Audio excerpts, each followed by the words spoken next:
오늘 본문은 하나님의 통치에 순종하는 삶은 이루 말할 수 없는 엄청난 가치가 있는 삶이다는 말씀입니다.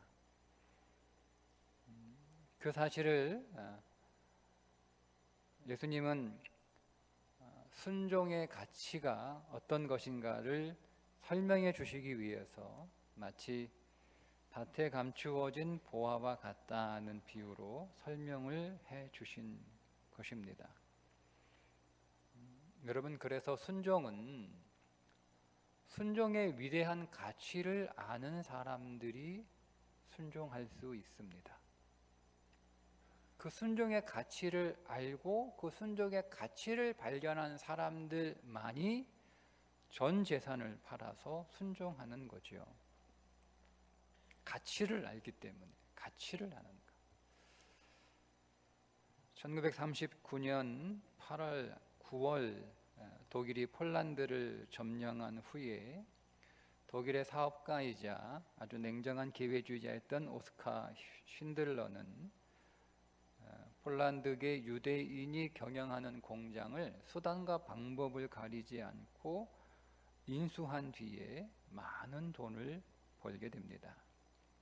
처음에 그의 목적은 오직 돈만 많이 버는 것이었는데 그의 눈에 박해로 죽어가는 유대인들이 한 사람 한 사람 이렇게 들어오게 되면서 그의 양심이 가책을 느껴 저들을 구출해야겠다.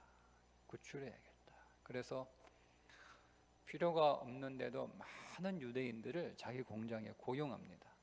그래야 이 사람들이 이제 죽지 않으니까.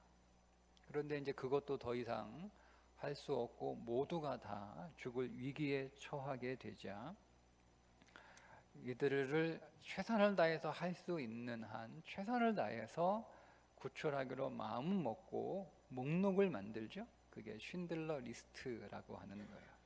그렇게 해서 영화에는 1100명이 나오지만 실제로는 1200명의 유대인들을 구출하게 됩니다.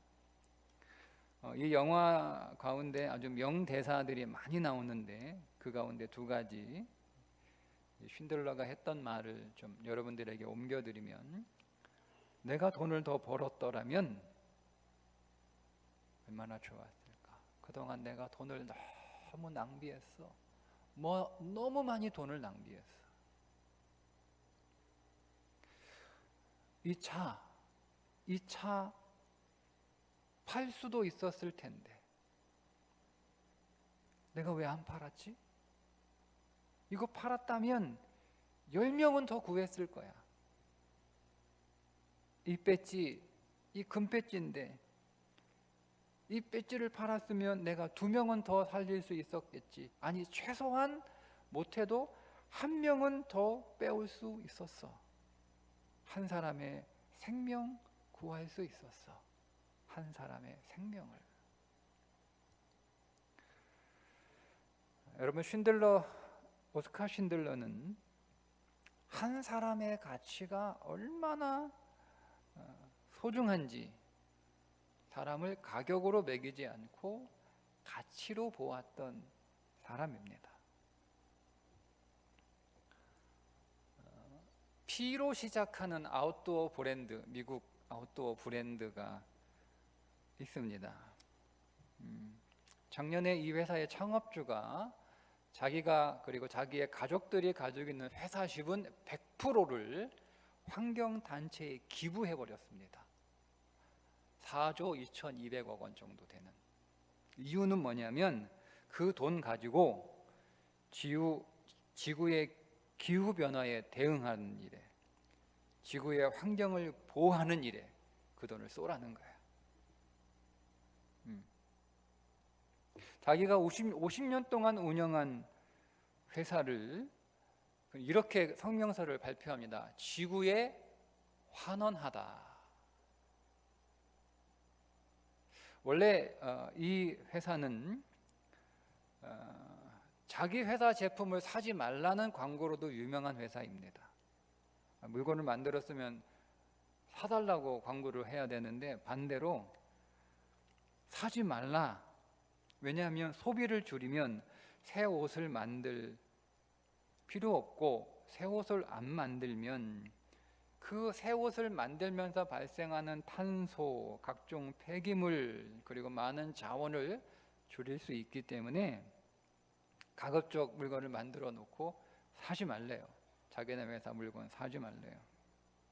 그러니까 원래 이 회사는 그런 자연에 굉장히 많은, 원래 이 창업주가 등반가였는데 자연 그 운동 활동가였고, 이 환경에 관심이 많아요. 그래서 그 회사의 그 옷을 만드는 원단이 페트병을 재활용해서 폴리에스테르 원단을 개발해서 만든 재활용 옷입니다.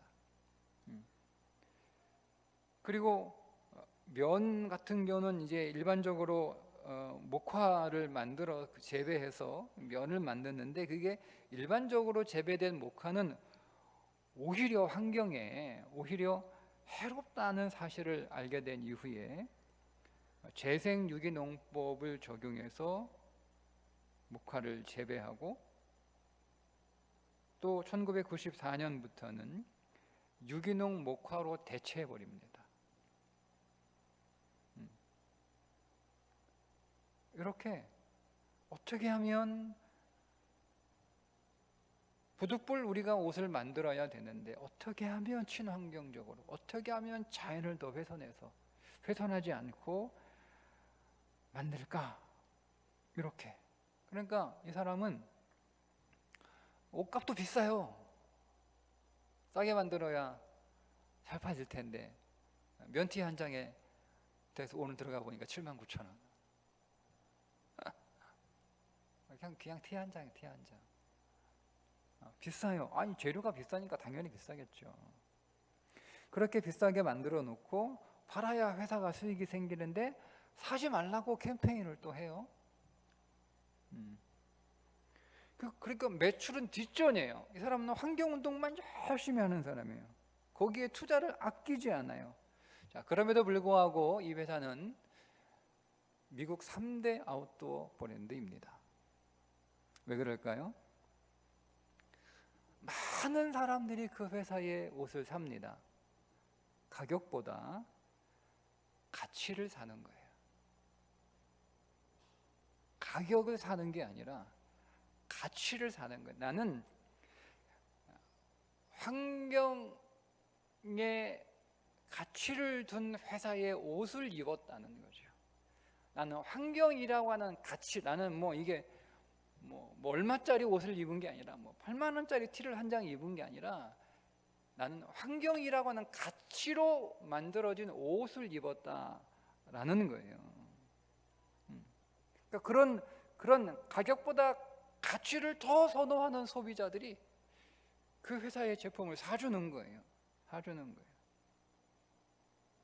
가치를 입는 거죠. 옷을 입는 게 아니라. 이런 소비 성향을 가치 소비라고 부릅니다. 특별히 MG 혹은 MZ이라고도 부르는데, 이 MG 세대들이 가치 소비자들이라고 합니다. 그러니까 이 MZ 세대들은요, 가격을 보고 물건을 사지 않아요. 우리는 가격 보고 물건 사잖아요. 그죠? 어떤 게 더 비싸냐, 어떤 게 더 싸냐, 어떤 게 더 가성비가 좋으냐, 기왕이면 좋고 싼 거를 우리는 골라요. 이게 환경에 어떤 영향을 주든 어떤 해롭든 이런 거는 별로 그렇게 관심도 없고 신경도 안 쓰고 어쨌든 그냥 값싸고 물건만 좋으면 되는 거예요. 근데 이 20대 이후에 이 땅의 젊은이들은 그렇지 않은 거죠. 물건, 화장품 살 때마다 이거 동물 실험 한 거예요, 안 한 거예요? 동물 실험 안 한 화장품은 비싸더라도 그거 사는 거예요. 이거 비건이에요, 아니에요? 비건빵 요만한 거 하나 6,000원씩 팔아요. 세상에 1,000원이면 될 거를. 근데 비건 빵을 사 먹는 거예요. 가격이 소놈에 이렇게 비싸도.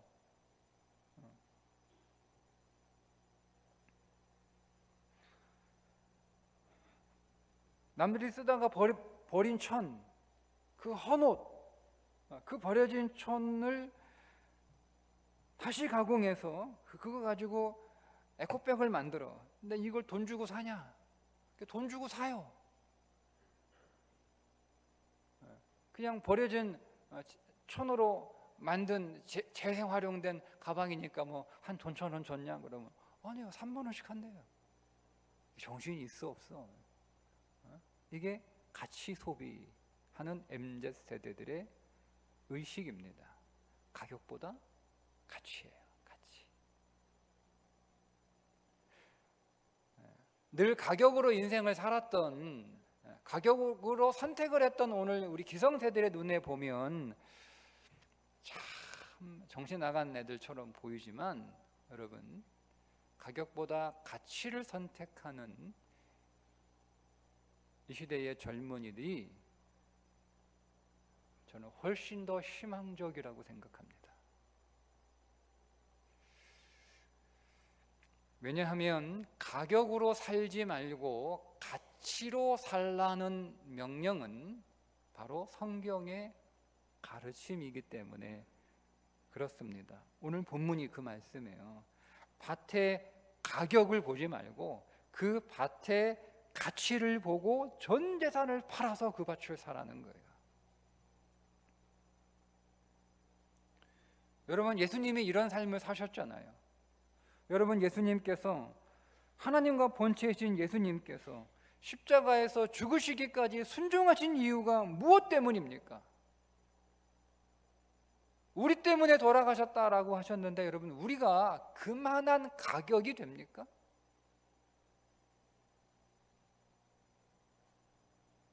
여러분, 만약 오늘 우리를 예수님이 가격으로 보셨다면 예수님은 순종하지 않으셨을 거예요. 설사 예수님이 오늘 우리를 가치로 보셨을 텐데, 우리를 가치로 보셨다 할지라도 우리가 그럴 만한 가치가 있는가? 그럼에도 불구하고 오늘 우리를 살리시기 위하여 십자가에서 죽으신 것은 우리를 계산할 수 없는 가치로 여기셨기 때문에 그렇게 보신 거예요. 그래서 십자가에 순종하셨던 것처럼 죄 없는 예수님이 십자가에서 죄인이 되실 만한 가치가 우리에게 있는 거죠. 죽으실 수 없는 분이 기꺼이 죽으실 수 있을 만한 그 가치가 우리에게 존재하는 겁니다. 이렇게 오늘 우리가 가치가 있다라고 하는 것을 십자가에서 예수님이 순종을 통해 우리에게 보여주신 것이죠. 그렇다면 우리도 말씀에 순종할 때 비로소 그 가치를 발휘할 수 있는 존재가 되는 거예요.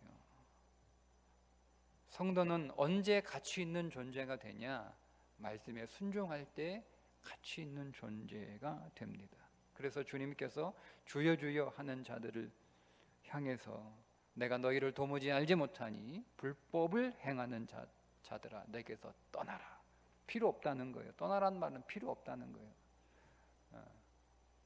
너희들이 아무리 대단한 일을 했다 할지라도, 너희들이 아무리 비싼 일을 했다 할지라도 불법을 행하기에 필요 없다는 거예요. 나한테는 아무런 가치도 없다. 가라는 거예요. 가라는 거예요. 시편 78편 10절과 71절에 그의 종 다윗을 택하시되 양의 우리에서 취하시며 전량을 지키는 중에서 그들을 이끌어내사 그의 백성인 야곱 그의 소유인 이스라엘을 기르게 하셨더니 라고 말씀하고 있습니다. 하나님께서 다윗을 언제 발굴하셨냐면 다윗이 양을 칠 때, 근데 그 양이 어떤 양이었냐면 전양이라는 거. 전양, 어미 전 먹는 양. 아니, 어미 전 먹는 양, 그 목자가 그거 관리할 게 뭐가 있어요? 어미가 다 키우지. 할 일이 없어요, 여러분. 전양 뭐 할 게 뭐가 있어요? 그냥 어미 곁에다 갖다만 놓으면 알아서 그냥 어미 전 먹고, 알아서 크는 거죠. 어느 정도까지는. 어미가 다 키웁니다. 그러니까 뭐 다윗이 별로 할 게 없어요. 그런데 별로 할 수 없는 거죠. 별로 할 게 없는 거죠. 이 말은 무슨 의미냐면 다윗이 아주 작은 일, 아주 사소한 일, 그렇게 큰 의미가 없는 일. 전장 누가 키웠어? 어미가 다 키웠어. 내가 키웠어요. 아니 무슨 네가 키워 어미가 다 키우지. 전장 사람이 할 게 뭐가 있다고. 그러니까 별로 의미가 없는 일이에요. 그런 일에도 불구하고 그 전장을 키우는 일에 다윗이 충성스럽게 순종할 때 하나님이 그를 발탁하셨다. 누구로? 이스라엘의 왕으로. 그때 발탁된 거예요.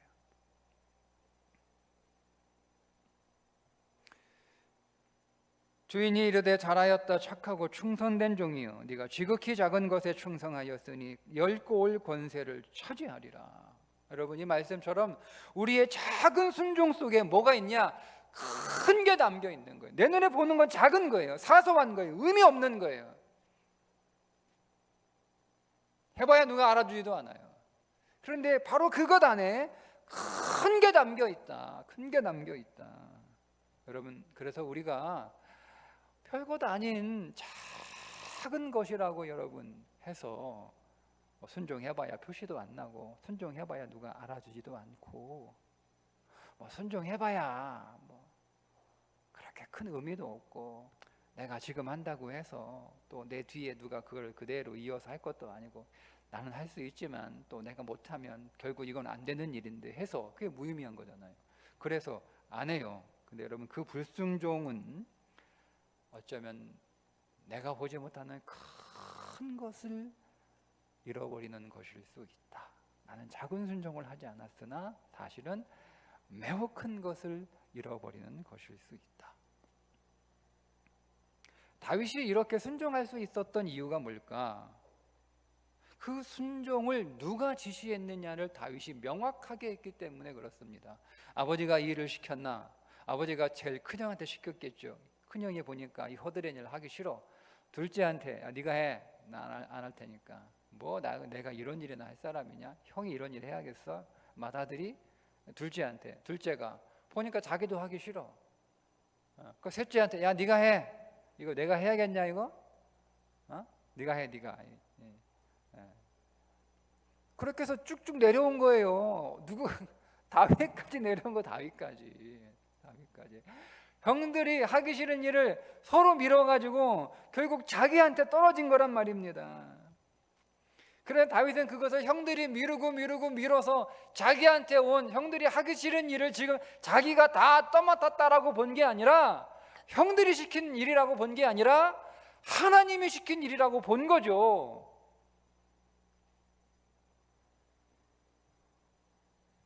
그걸 우리가 어떻게 알 수 있냐면, 다윗이 도망하는 와중에 자기를 죽이려고 했던 그 사울을 죽일 수 있는 기회가 있었음에도 불구하고 그 사울을 죽이지 않고 그 사울을 살려두었을 때 한 말에 다윗의 마음이 있었던 거예요. 다윗이 뭐라고 얘기합니까?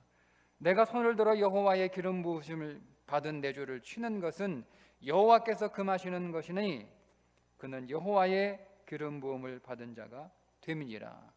다윗 눈에는, 사람 눈에는 사위래요. 정신 나간 사울 왕, 정치도 똑바로 못하고 나라 비워놓고 고작 하는 일이라는 게 다윗 하나, 죄 없는 다윗 하나 죽여버리겠다고, 자기의 경쟁자 죽여버리겠다, 자기보다 인기 많은 애 죽여버리겠다고, 그게 왕이 할 일이에요? 정신 나갔죠. 사람들은 다 그렇게 보는 거예요. 그러니까 다윗 눈에는 그가 하나님이 세우신 왕으로 보이시는 거예요. 그러니까 순종하는 거예요, 그 사울에게. 그게 다윗의 태도였어요.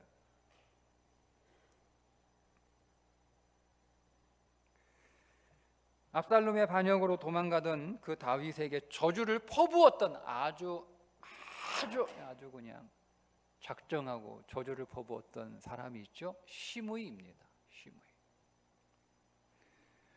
그 시므이를 다윗의 측근들이 죽여버릴까요 하니까 다윗이 이렇게 얘기합니다. 그가 저주하는 것은 여호와께서 그에게 다윗을 저주하라 하심이니. 아니에요. 이 사람이 다윗이 너무 다윗의 이 분한 마음이 있어가지고 아주 그냥 다윗이 너무 싫어요.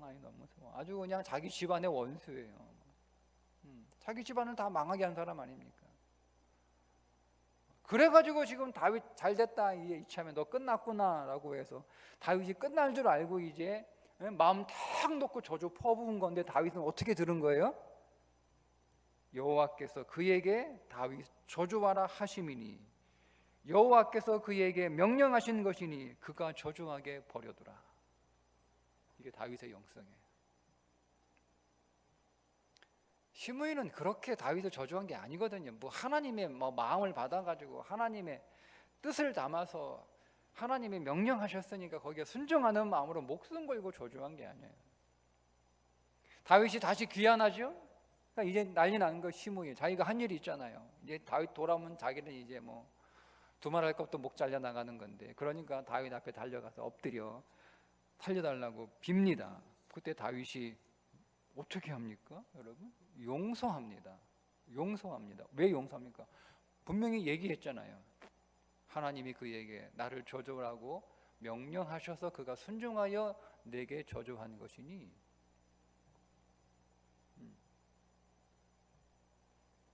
하나님한테 기분 나쁜 거지.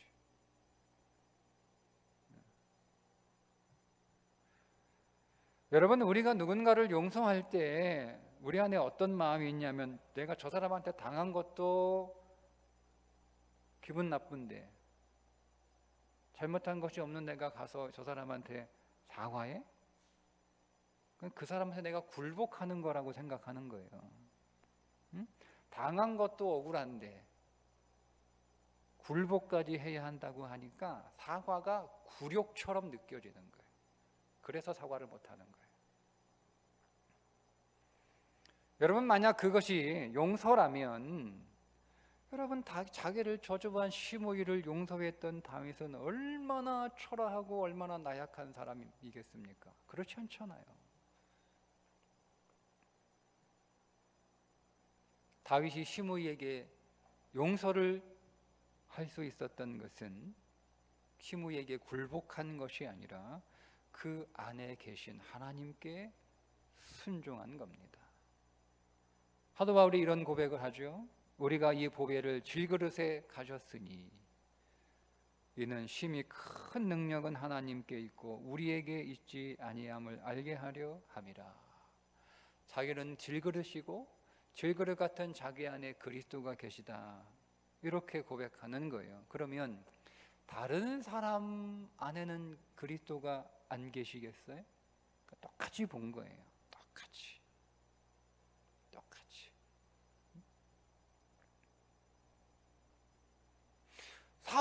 사울이라고 하는 인생 자체는 질그릇이죠. 그런데 그 안에 계신 그리스도를 다윗이 본 거예요. 시므이라고 하는 사람은 인생 자체를 보면 질그릇이죠. 질그릇입니다.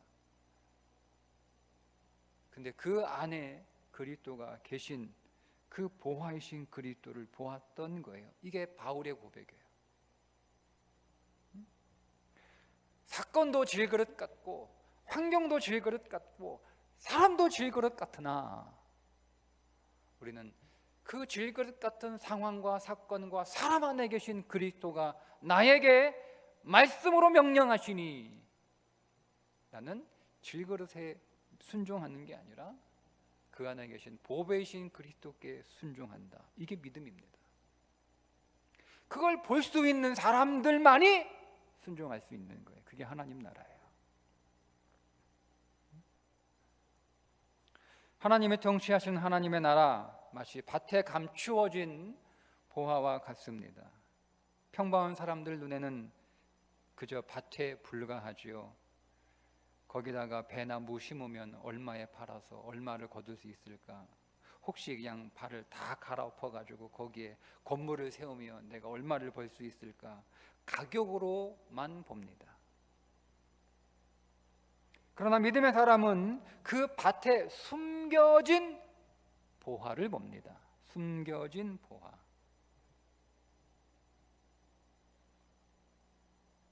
그 밭을 가격이 아닌 가치로 봅니다.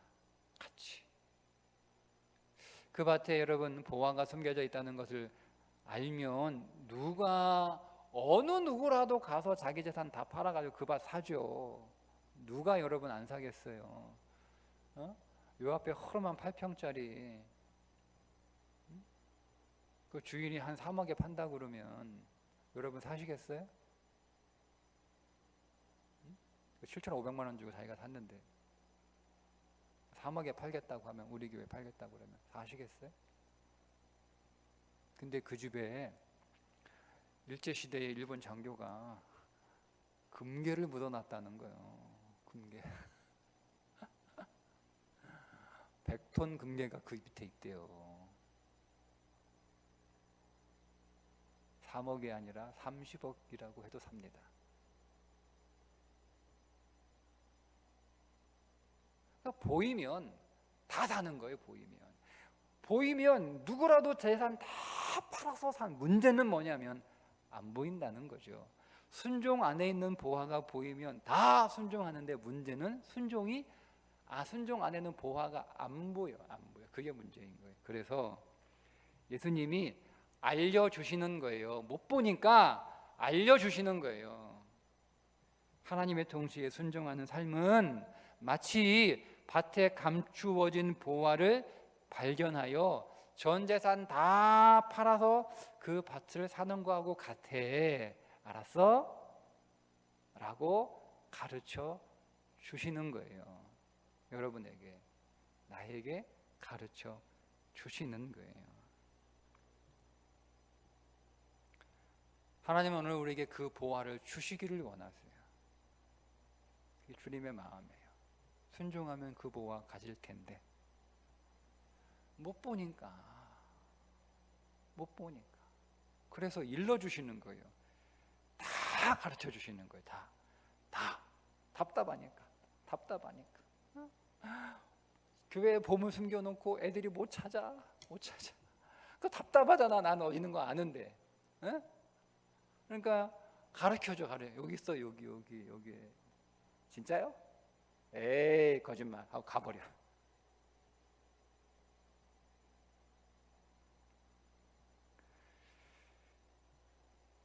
여러분, 오늘 우리의 눈에 순종의 보화가 보이지 않아도요, 예수님의 말씀을 믿고 순종하십시오. 안 보이면 그 말씀을 믿기라도 하세요.